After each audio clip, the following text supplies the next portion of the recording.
कौन, मैं कहां से आया हूं, मैं कहां तक पहुंचा और ये सब कुछ हो क्या रहा है, क्योंकि उसमें डायरेक्टली आपका और आपके बच्चों का फायदा है जो बात मैं बताने लगा हूं। जो ओवरसीज पाकिस्तानी बैठे हैं उनका फायदा है जो आज मैं बात बताने लगा। मैं फैसलाबाद से कोई 20-25 किलोमीटर दूर एक रिमोट गांव में पैदा हुआ। वहां पर मैं टाट स्कूल पे 5वीं जमात तक पढ़ा। स्कूल का एक ही कमरा था, 5 जमातें थी, 3 उस्ताद थे, वो बांट बांट के क्लासें पढ़ाते थे। जिस जिस तरीके से सूरज मूव होता था उस तरीके से हमारी क्लास भी उस दरख्त के नीचे मूव होती थी, क्योंकि दरख्त के साए के नीचे पढ़ते थे। अपनी अपनी बोरी लेके रख के पढ़ते थे। वो एंकर साहब एचीसन में पढ़ते थे, तो मैं उनको बताऊं कि मिडिल क्लास क्या होती, भाई मैं तो मिडिल क्लास से भी नहीं हूं। वो तो मैंने इसलिए कह दिया था कि आप कहीं गुस्सा ना कर जाएं कि गिल साहब ने तो कोई बिल्कुल ही अखीर कर दी है। तो बेसिकली तो मिडिल क्लास से आप हैं, मैं नहीं था। तो वो बोरी के साथ 5वीं जमात तक हमारी क्लास मूव करती थी। फिर हम हाई स्कूल गए जो गांव से कोई 3-4 किलोमीटर दूर था। हमें लगा वहां पर हम भी शहर जैसे स्कूल में बैठेंगे। वहां जाके हमें यह पता चला, 2 चीजें पता चली। एक तो यह पता चला कि वहां भी 6ठी जमात से लेके 8वीं जमात तक टाट पे ही बैठना। अच्छा, लेकिन वहां फर्क एक था, 5वीं तक घर से अपनी बोरी लेके जाते थे, 6ठी 7वीं 8वीं वहां टाट मौजूद था, तो बोरी बस्ते में नहीं डालनी पड़ती थी। तो यह फर्क था, यह तरक्की हो गई थी। उसके बाद यह भी पता चला कि पहली दफा अंग्रेजी सीखनी है, ए क्या होता है, बी क्या होता है, सी क्या होता है, यह 6ठी जमात में पता चला। और यह पता चला जब बड़ी एबीसी लिखना सीख ली कि एक इसकी छोटी बहन भी है। जैसे बड़ी मरियम बाजी है, ऐसे कि छोटी मरियम बाजी भी है। बड़ी एबीसी अगर आपने सीख भी ली तो छोटी एबीसी भी लिखनी सीखनी पड़नी है।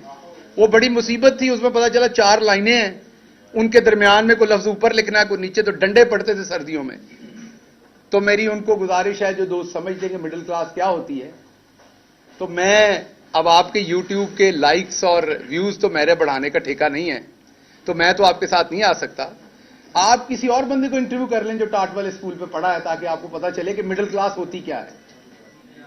हमारी फीस होती थी ₹1.25 स्कूल की, और घर से मिलते थे 25 पैसे लंच के लिए।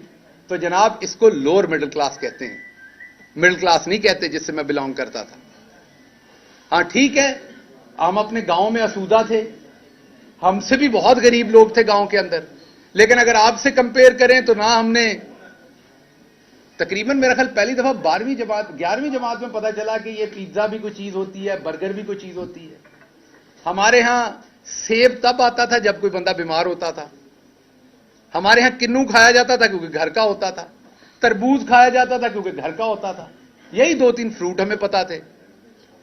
तो इसमें से निकल के शहबाज गिल पढ़ते पढ़ाते पीएचडी की शहबाज गिल ने लीडरशिप में, क्योंकि शहबाज गिल के बड़े ख्वाब थे।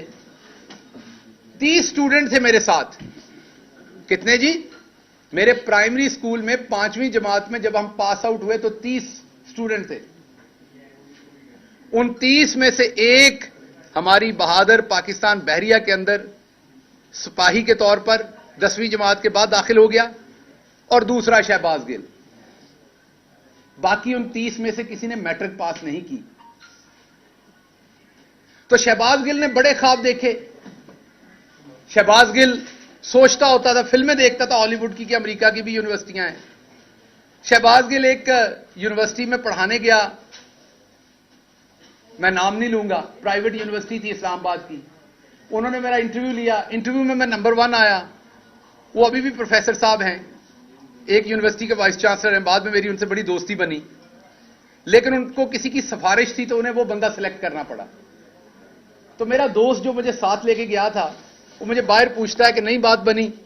मैंने कहा नहीं, यूनिवर्सिटी बहुत छोटी है, मुझे ऐसी यूनिवर्सिटी में पढ़ाना है जिसके कॉरिडोर लंबे हों ताकि मेरा कोट उड़े जब मैं उसमें चलूं। तो ये राणा साहब हाई कोर्ट में चलते हैं ना, तो इनके कोट उड़ते हैं।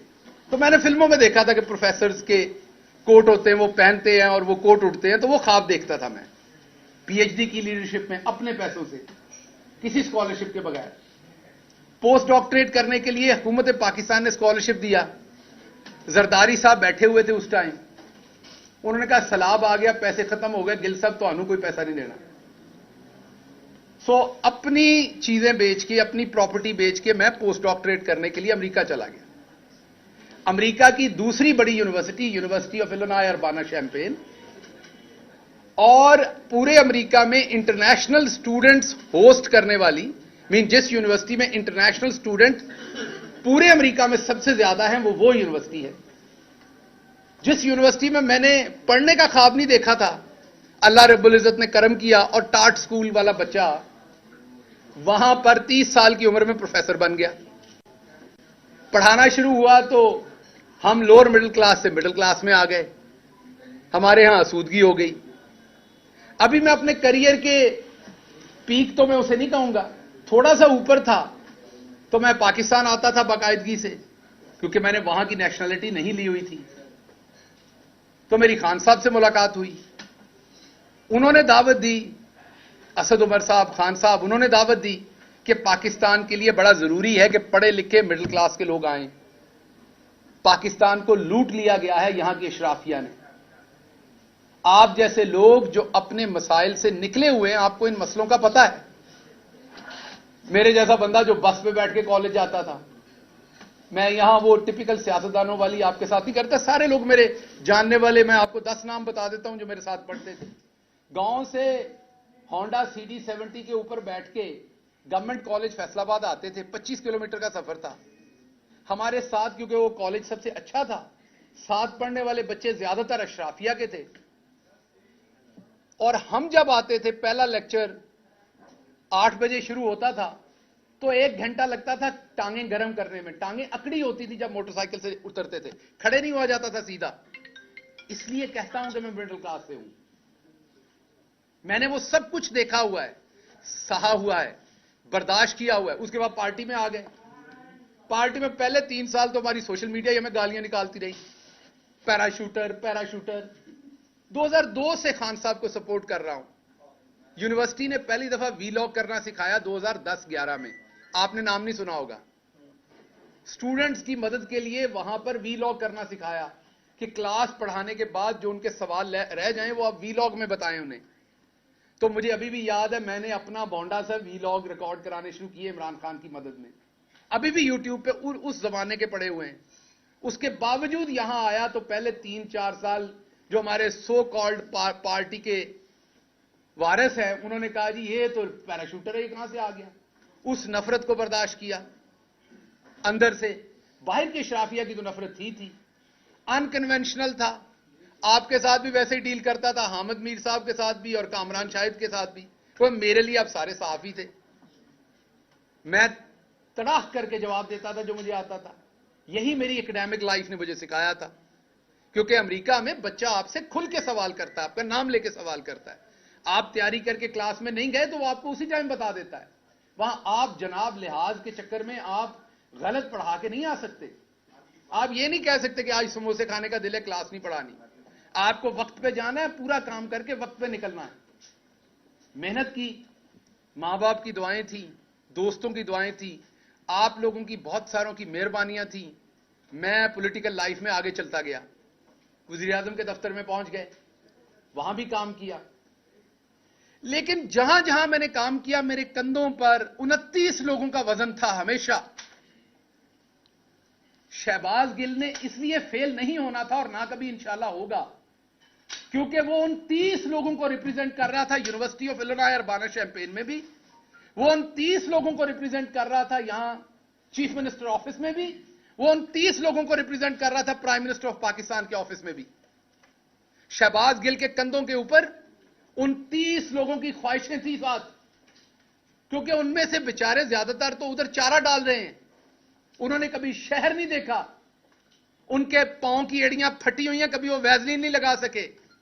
मैं वो टिपिकल सियासतदानों वाली बातें नहीं कर रहा कि जी मेरे घर में ये नहीं है, मेरे इलाके में ये नहीं है। मैं जो बातें कर रहा हूं, मेरे साथ 2-4 लोग चले, मैं अपने क्लास फेलो से आपको मिलवा देता हूं। सो उन तमाम लोगों का बोझ लेके मैं खड़ा था, क्योंकि मैंने जीतना था, मैंने उनके लिए जीतना था, ताकि आगे उनके बच्चे सोचें कि इस गांव में पैदा होकर स्टार्ट स्कूल में पढ़ के आपका जहां दिल करे आप वहां पहुंच सकते हैं। और मैं पहुंचा। मैंने अमेरिका में, ये रांझा साहब बैठे हुए हैं, ये बताएंगे, अमेरिका में जाके डॉक्टर्स तो हमारे सेटल हो जाते हैं, टेक्निकल एजुकेशन, वो भी बहुत बड़ी बात है, छोटी बात नहीं है। लेकिन अमेरिका में पाकिस्तानी पढ़ा हुआ प्रोफेसर आप ढूंढ के दिखा दें मुझे। अशराफिया का बच्चा तो होगा अमेरिका की किसी यूनिवर्सिटी में पढ़ाता, किसी गरीब आदमी का बच्चा आपको एक आदि मिलेगा अमेरिका की यूनिवर्सिटियों में, और वो भी अमेरिका की टॉप यूनिवर्सिटी के अंदर। मैंने अपने ख्वाब देखे, मैंने अपने ख्वाबों के लिए मेहनत की, मैं अपने ख्वाबों के लिए रात दिन जागा, मेरी फैमिली मेरे साथ खड़ी हुई, मैंने अपने ख्वाब जिए। उसके बाद मैंने एक और ख्वाब देखा।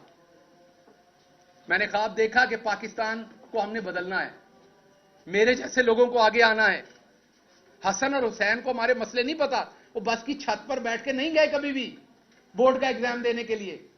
हसन और हुसैन को नहीं पता कि अगर आपका कॉलेज में मेरिट पे दाखिला नहीं हो रहा तो आपने देहाती कोटे पे कैसे दाखिला लेना है, वो मुझे पता है। सो इसलिए मुझे लगा कि मेरे जैसे बंदे को आना चाहिए।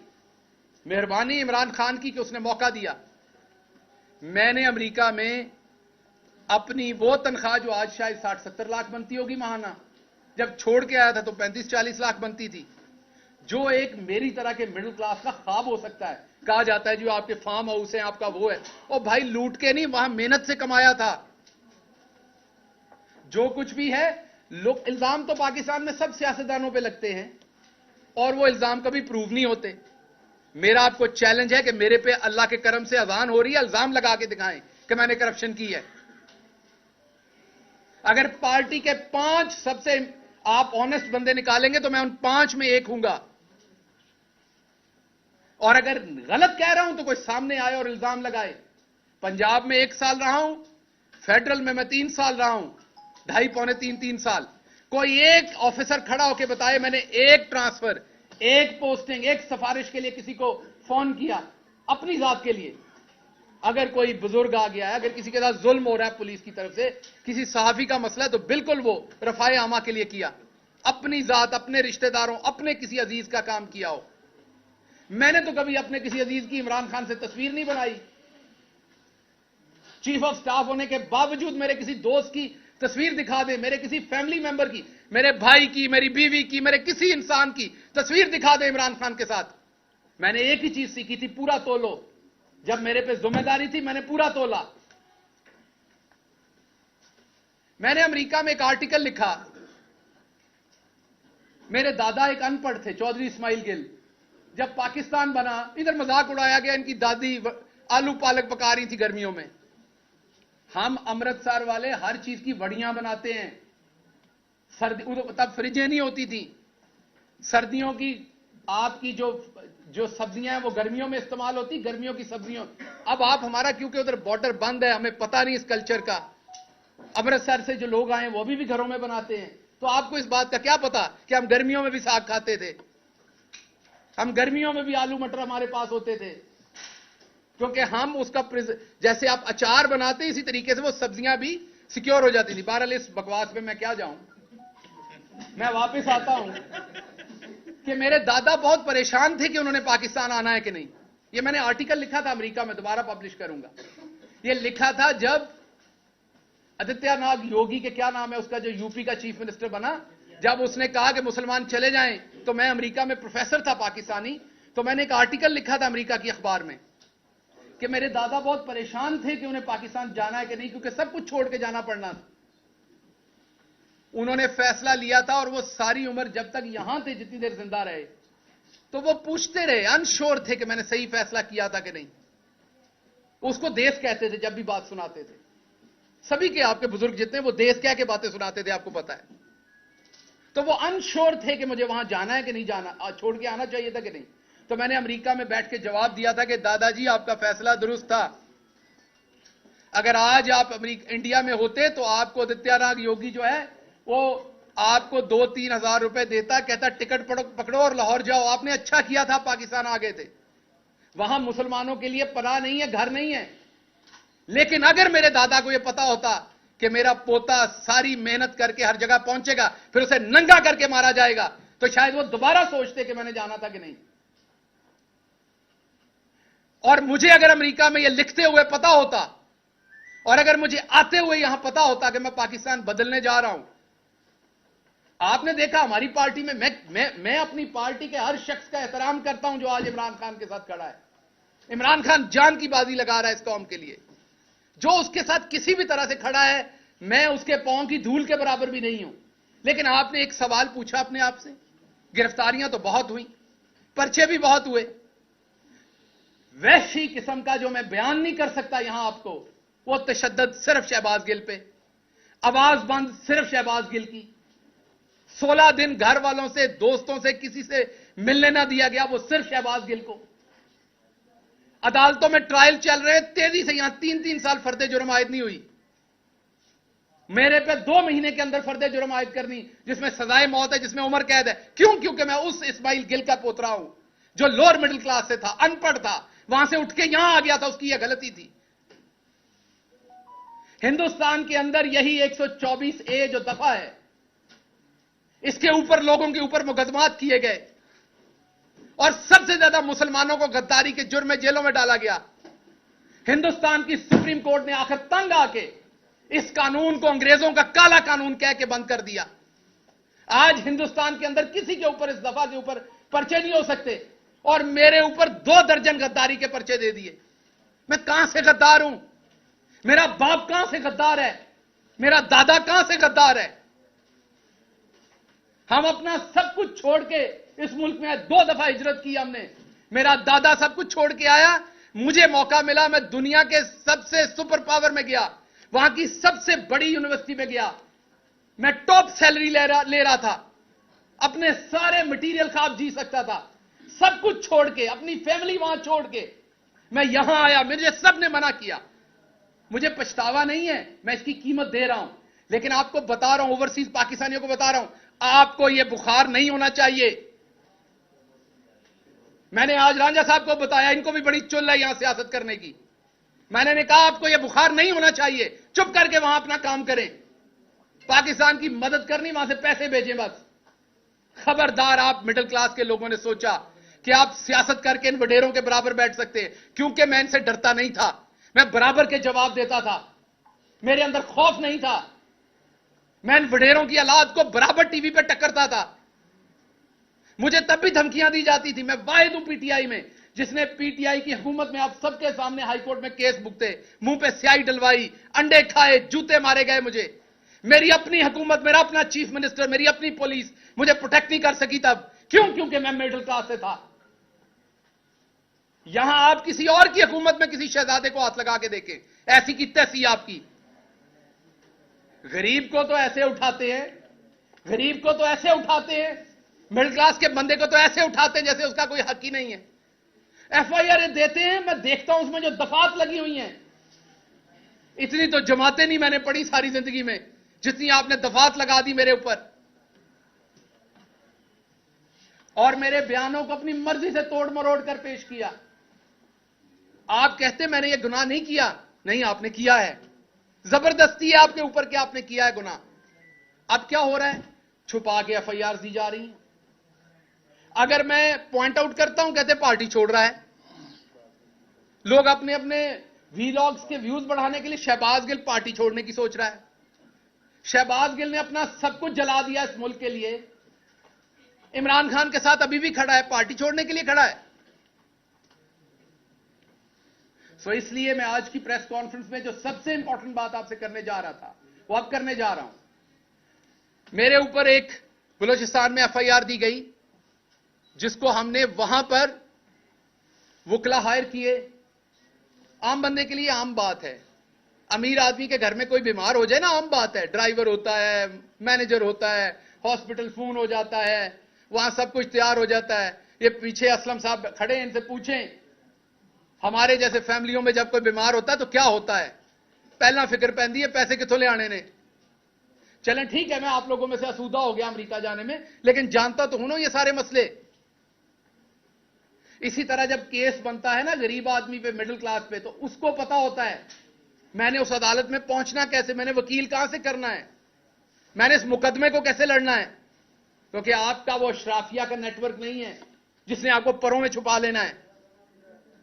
बलूचिस्तान में केस हुआ, बलूचिस्तान की हाई कोर्ट में गए, बलूचिस्तान के जज साहब ऑर्डर कर रहे हैं कि अगर कोई और एफआईआर है शहबाज गिल पे तो वो ले आओ। बलूचिस्तान के जज साहब के साथ झूठ बोला जाता है, एफआईआर नहीं लाई जाती उनके सामने, जो होती है उसे वो कानून के मुताबिक क्वैश करते हैं और एक एफआईआर करके छुपा के रखी जाती है ताकि जब इस्लामाबाद में कोर्ट की तारीख भुगतने जाए इसको फिर दबोच लो, क्योंकि इस्माइल गिल का पोतरा है ना, ये कौन सा किसी नवाब का पोतरा है, दबोच लो दोबारा। लाहौर के हाई कोर्ट में आता हूं, मेरा सलाम है जजेस को, अल्लाह की कसम, जितने पेशेंस के साथ इस मुल्क के जजेस कोशिश कर रहे हैं इस टाइम, शायद ही कोई और कर रहा हो, लेकिन जो पूरा निजाम बना दिया गया है, ये जो इस टाइम हुकूमत बैठी हुई है, इनकी जो हटदर्मी है, जिस तरह जजेस के फैसलों को ये ब्रेक करते हैं, जिस तरह उसको रोकते हैं, उसका कहीं मुजाहरा हमने नहीं देखा पहले।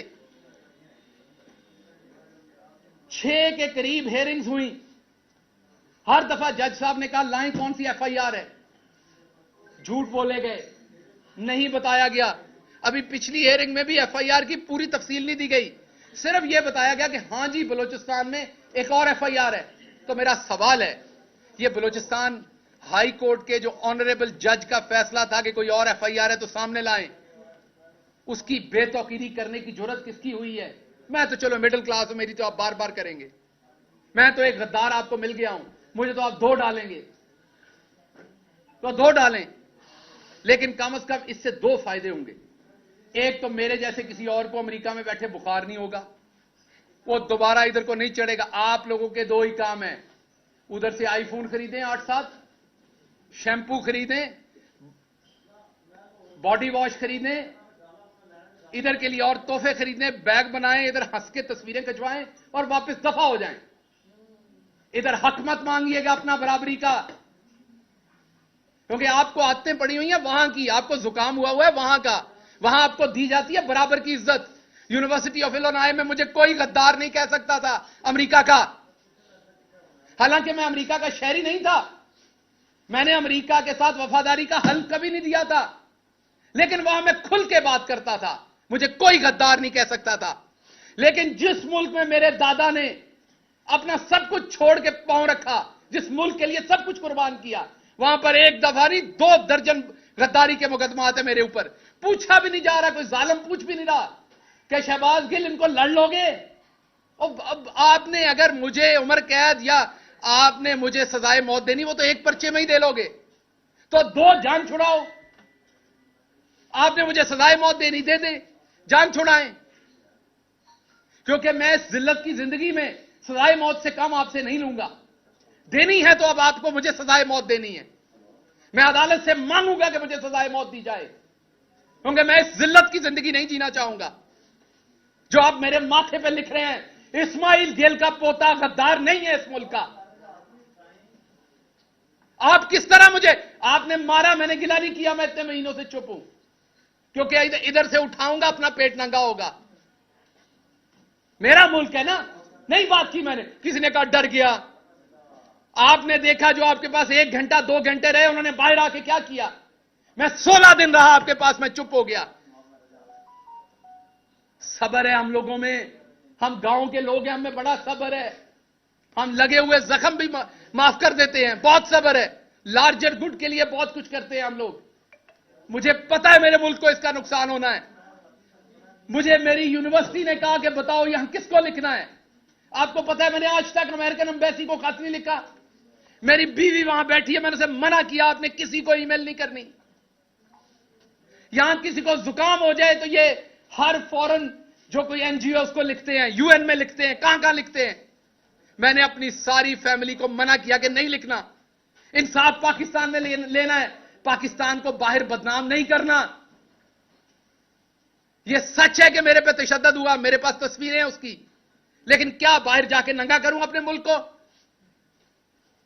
तो मैंने अपनी पूरी फैमिली को मना किया कि आपने किसी बैरूनी इदारे को नहीं लिखना, इस मुल्क की तौकीर को नहीं छेड़ना आपने। तो उसका सिला अगर सजाए मौत है तो दे दीजिए, लेकिन ये बार बार मुकदमे ना कीजिए। मिडिल क्लास हूं, तकलीफ होती है। मैंने हराम नहीं कमाया हुआ गवर्नमेंट में, मैंने लोगों को हराम कमा के नहीं दिया हुआ, मैंने ट्रांसफर पोस्टिंग डीसी डीपीओ नहीं लगवाए हुए, मैंने हाउसिंग अथॉरिटीज के एनओसीज नहीं लेके दिए हुए, मैंने ग्रिड स्टेशंस के एनओसीज नहीं लेके दिए हुए। मुझे तकलीफ होती है इन केसेस को लड़ते हुए। आपने एक बनाया, उसके अंदर 13 दफात हैं, उसमें सजाए मौत भी हो जाएगी, करवाएं शौक से, जान छुड़ाएं, ताकि आइंदा कोई ये ख्वाब ना देखे, कोई मिडिल क्लास का शख्स ना देखे कि वो ईवान में जा सकता है। मैं माफी मांगता हूं कि मैंने ये ख्वाब देखा था, मैं माफी मांगता हूं कि मैं आपके बराबर समझता था अपने आप को। आप काश मुझे शुरू में दुत्कार देते, आप मुझे शुरू में मेरी औकात बताते। सो इसलिए मैं दोबारा आपको कहता हूं, मेरे पे मुकदमात करने सामने करें, ये छुपा छुपा के ना करें। मैं इतना ताकतवर शख्स नहीं हूं, ना मेरे पास कोई इतना नेटवर्क है पाकिस्तान के अंदर कि मैं आपके छुपे हुए मुकदमा ढूंढ लूंगा, कभी वहां से बलूचिस्तान से। वो मैंने जहां पे मेरे पे मुकदमा किया, मैंने देखा है वो 22 घंटे की मुसाफत है, तो उससे बेहतर नहीं आप इधर ही सजाए मौत दिलवा दें। मेरे घर वालों को लाश लेने की भी आसानी होगी, वहां से उस जेल से कैसे लाश लेके आएंगे? तो कुछ तो सोचें। या ये जुर्म मेरा ये है कि मैं मिडिल क्लास से हूं, आपने फड़का के रखना है।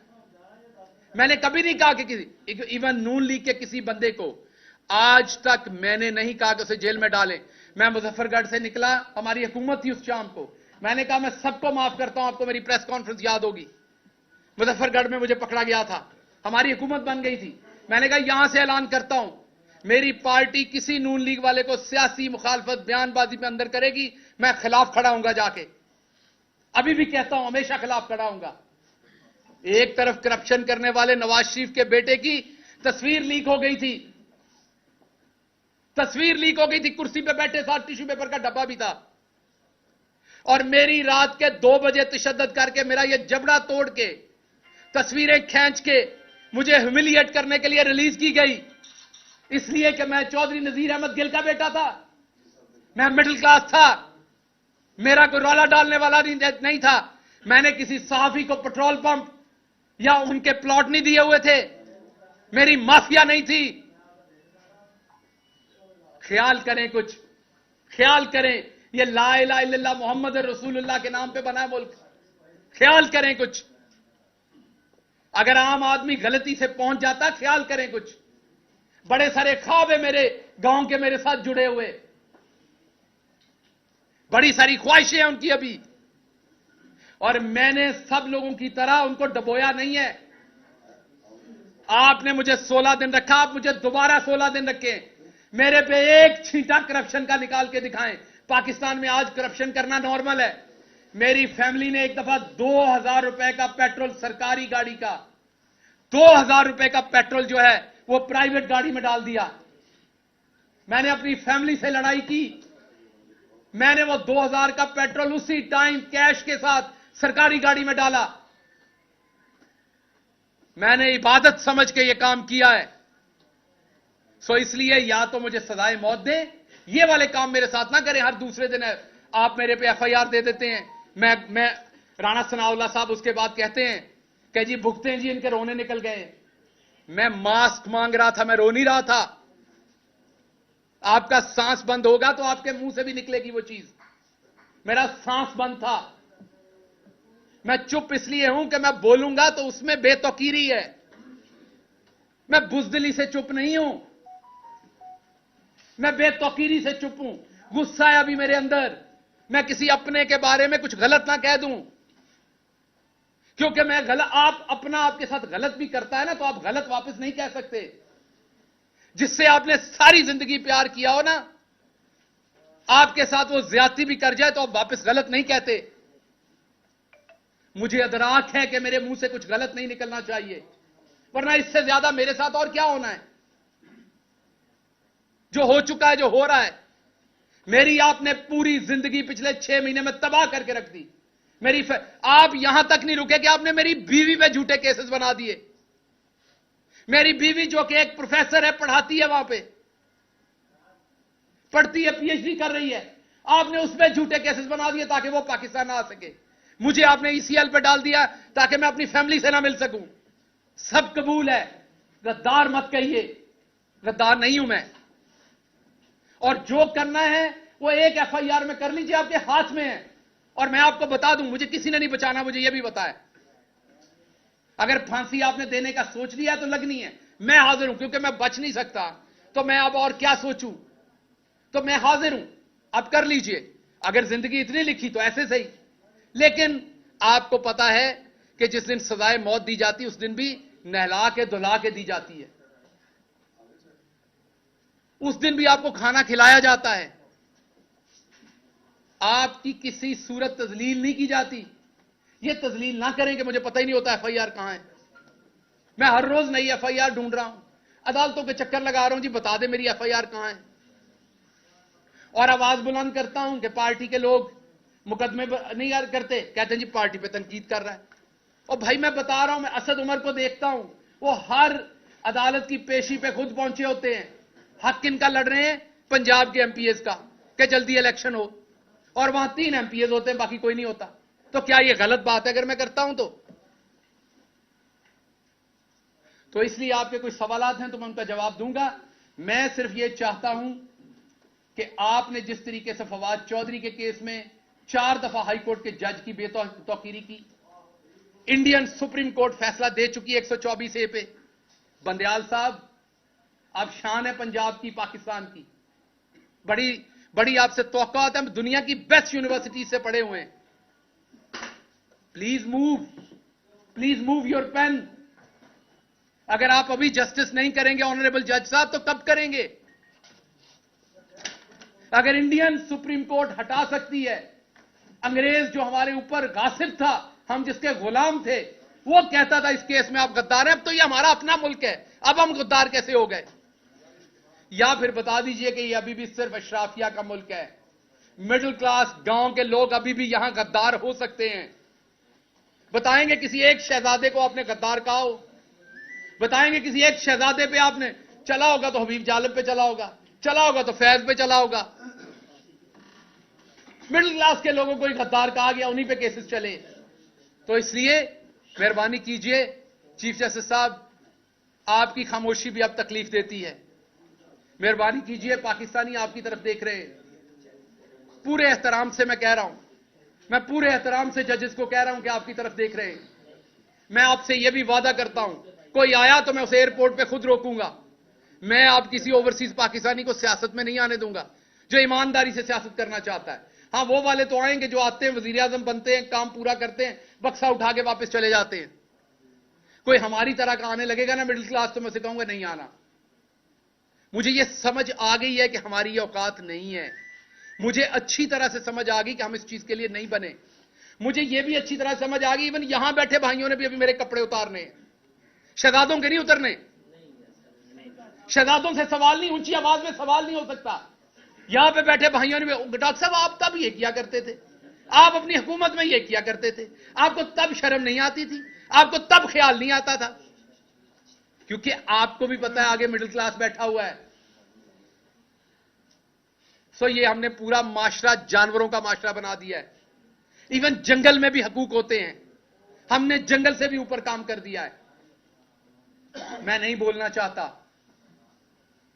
इसलिए खुदारा दोबारा सोचिए।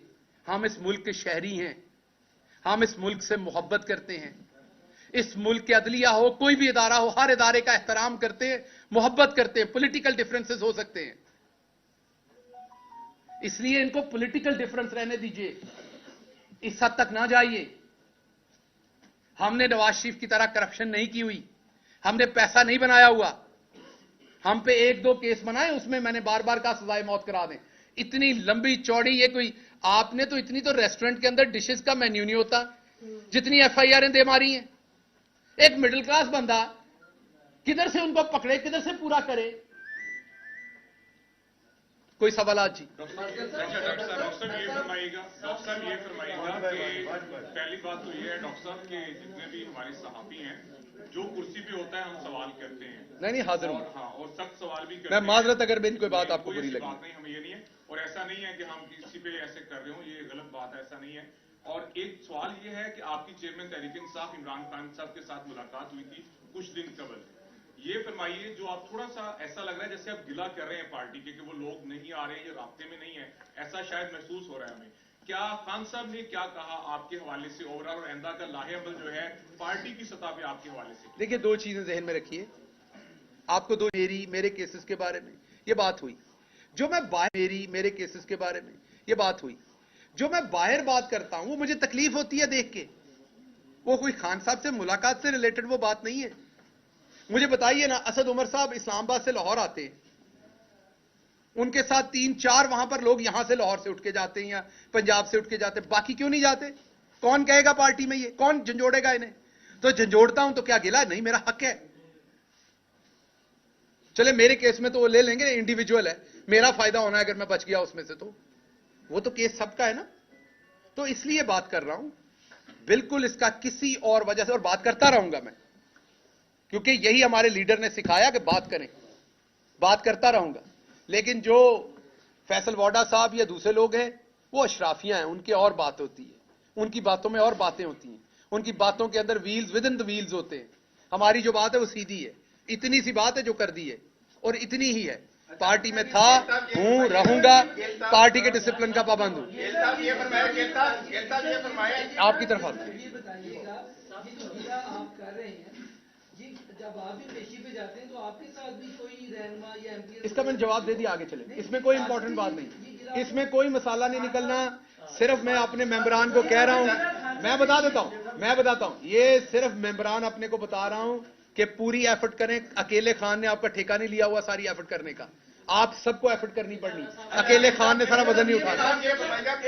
एक आपने ट्वीट किया, ट्वीट के अंदर आपने कहा वही वर्ड दोहराए जो कि फैसल वाडा जो है मुख्तलिफ प्रोग्राम में बैठ के दोहराते हैं कि आप तीनों के सांप। वो कौन है आप तीनों के सांप जो खान साहब के इर्द गिर्द हैं? इधर भी होंगे 4-5, हर जगह ही होते हैं, कोई परेशानी नहीं लेते उसपे। मफाद परस्त लोग हैं। जब दोबारा अगर हुकूमत में आए, इमरान खान साहब के अच्छे दिन हुए तो फिर आपको जरूर बुला के बताऊंगा। अभी नहीं। आपने इस्लामाबाद पुलिस को ये बयान दिया है कि जो आपने बात की थी वो अमाद यूसुफ साहब के मशवरे से की थी। क्या आपने इस्लामाबाद पुलिस को कोई ऐसा बयान दिया है? यार, वो मैंने जिमनियां पढ़ी तो नहीं है, लेकिन मुझे किसी ने बताया उस जिमनी में तो इतनी इंटरेस्टिंग बातें लिखी हैं कि मुझे खुद अंदाजा नहीं है। मेरी बिल्कुल मैंने ऐसा कोई बयान नहीं दिया, ना खान साहब के बारे में, ना अमाद यूसुफ साहब के बारे में, ना किसी और के बारे में। तो ये बिल्कुल गलत है, क्योंकि केस अदालत में, इसलिए मैं उस पर ज्यादा बात इसलिए नहीं कर सकता कि उसका फायदा नुकसान दूसरी पार्टी उठा लेती है, लेकिन ये बिल्कुल गलत बात है। डॉक्टर साहब ये बताइएगा कि पिछले दिनों जो है वो सीनियर रहनुमा नून लीग की जावेद लतीफ, उन्होंने भी प्रेस कॉन्फ्रेंस की, उसमें उन्होंने कहा कि हमारे साथ कोई डबल गेम कर रहा है। हमारे दौर में हमारे ऊपर नामालूम अफराद के पर्चे होते थे और इधर जो है वो सरकारी अफसरान से पर्चे दिलवाए जा रहे हैं इनके खिलाफ। तो ये नामालूम वाला मामला, आपसे एक बार ऑफ रिकॉर्ड भी बात हुई थी 90-4 में, वहां भी आपने कहा था कि ये मामलात अब खत्म होने वाले हैं। तो क्या ये खत्म हो जाएंगे नामालूम वाले मामलात, या ऐसे ही चलते रहेंगे? अगली दफा जब जावेद लतीफ की प्रेस कॉन्फ्रेंस हो, आपने बिल्कुल छुट्टी नहीं करनी और उनसे ये सवाल जरूर पूछना है। डॉक्टर साहब ये बताइएगा, डॉक्टर साहब ये आपने कहा है कि जो बैरून लोग हैं वो पाकिस्तान ना आए, सियासत में हिस्सा ना लें। वैसे आए, मिलने आए, पाकिस्तान पैसे भेजें, सब कुछ करें, सियासत ना करें। आप खुद भी मिडिल क्लास के हैं, तो इसका मतलब आप तो सियासत करें या सियासत को खैर बात कह रहे हैं? भाई साहब, मैं खैर बात नहीं कह रहा, पर मैं जो कुछ साड़ छड़िया है सारे ने साड़ना है। मैं नहीं चाहूंगा कोई और जलाए सब कुछ। ये मैं नहीं चाहूंगा। वो इसकी कीमत बहुत बड़ी अदा की है मैंने, सब देंगे वो कीमत। डॉक्टर साहब ये बताएं जी जी, असम साहब को मैं आपकी तरफ आ रहा हूं। जो इमरान खान से आपकी मुलाकात हुई, उस मुलाकात में आपके केसेस के हवाले से उन्होंने क्या इंस्ट्रक्शन दी थी या पार्टी अहदेदारों को क्या इंस्ट्रक्शन दी थी, नंबर 1। और नंबर 2, हम आपके साथ हैं हमेशा, तहरीक इंसाफ के जो बीट रिपोर्टर है वो बड़ा, आप लोग भाइयों की तरह हमेशा, मैं उसका बहुत शुक्रगुजार हूं। दूसरा ये बताइएगा कि क्या आप जो है वो आइंदा का आपका लाहेमल क्या है? केसेस आपके साथ चल रहे हैं, पार्टी के लोग कुछ नहीं खड़े हुए साथ आपके, लेकिन आइंदा का क्या आप अगर खान साहब कहें तो पार्टी के लिए अपनी खिदमत जो है वो कंटिन्यू रखेंगे या इसे फिलहाल सेट असाइड कर रहे हैं? देखिए, इसका जवाब मैं बार बार दे चुका हूं। इसका जवाब एक ही है, मैं पार्टी के साथ हूं, पार्टी के साथ रहूंगा। एतराज में करूंगा, पहले भी करता था, अभी भी करता हूं। पहले कौन सा मैं नहीं करता था, पहले भी मेरी बातें आती थी, पहले भी करता था, अब भी करता हूं। ये इमरान खान से सीखी है बात, उन्होंने सिखाई, हमेशा अप्रिशिएट किया, सच बोले।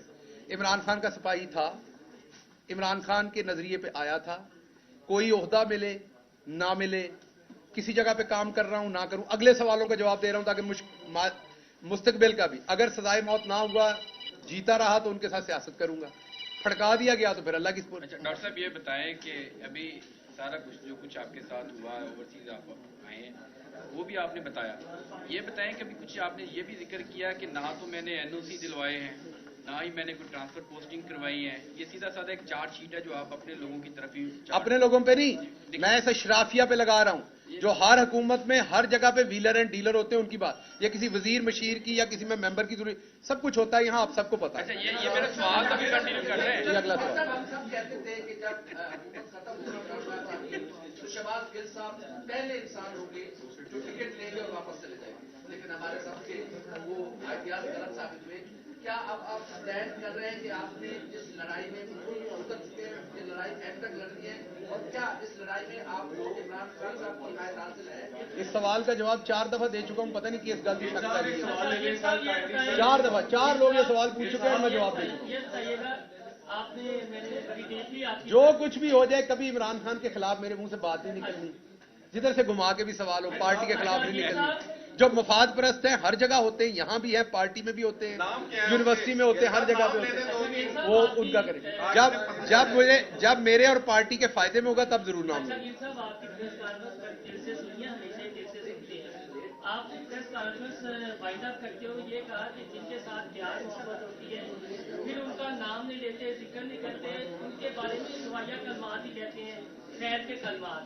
जनरल बाजवा आपके साथ 5.5 साल गुजारे, तो आपको नहीं लगता इमरान खान साहब को सवाया कलमात ही निकालनी चाहिए और आप ही हाथ होला रख देते, तो आज ये नाम आप अभी इमरान खान साहब से मिलके आए थे, मुझे बड़ा अफसोस हुआ कि आपने ये सवाल उनसे नहीं पूछा, अगली बार जाएं तो जरूर पूछिएगा। बहुत शुक्रिया।